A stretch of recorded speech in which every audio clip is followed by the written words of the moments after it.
내년도 최저임금을 결정하기 위한 논의가 이달부터 본격적으로 시작됩니다. 올해 최저임금 심의는 어느 때보다 가시밭길이 예상되는데요. 그런데 왜 매번 최저임금위원회는 원만한 합의를 도출하지 못하는 걸까요?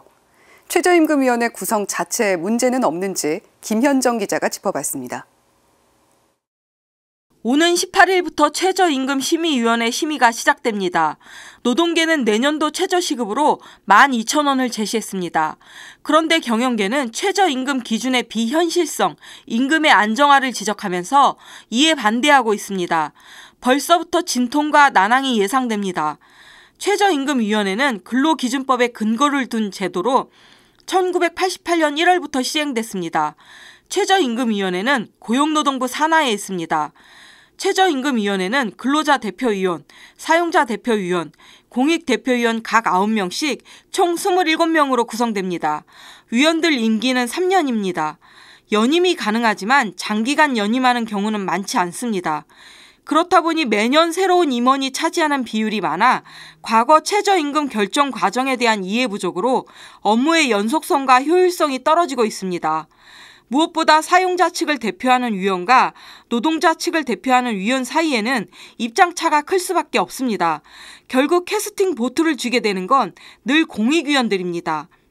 이 공익위원들은 고용노동부 장관이 최저임금 제도에 대한 전문성과 학식이 뛰어난 학계, 연구소 등의 종사자들 가운데 공익위원으로 제청하면 특별한 결격 사유가 없는 한 대통령은 고용노동부 장관이 지명한 위원을 위촉해 임명합니다.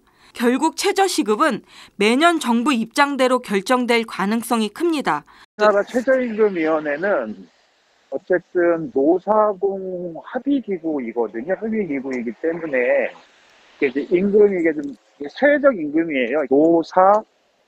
노사공이지만 실제로 노사공의 공은 노사공이 아니라 정부라고 보는 게 맞을 것 같고.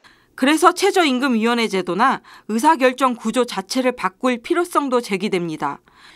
지금 이 노사공 3자 구성 방식으로 최저임금위원회가 굴러가는 게 맞는지, 그리고 또 공익위원, 결국에는 합의가 노사의 합의는 사실상 도출되기가 어려운데 여기에서 공익위원이 결정하게 되는 구조를 이제 개선해 나가야 될 필요성이 많지 않은가라는 문제 제기 자체에는 되게 동의하는 편입니다.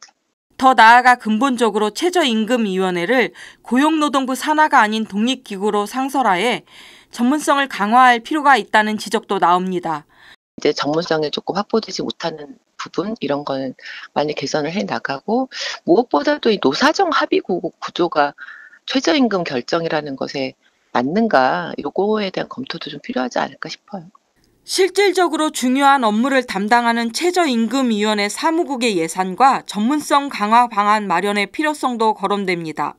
예산이 없으니까 일단, 그리고 뭐 조직 자체가 이제 완전히 독립된 조직이 아니기 때문에 뭐 인력 구조나 이런 게 다 공무원들이 순환보직하는 형태잖아요. 안에 전문위원이 있긴 하지만, 그래서 그런 뭐 약간 전문성을 좀 강화시키는 방향의 제도 개선이 요구가 된다고는 생각하고, 내년 노동계와 사용자가 입장 차이를 좁히지 못하고 표결로 도출되는 최저임금위원회 제도 자체에 대한 근본적인 고민이 필요해 보입니다.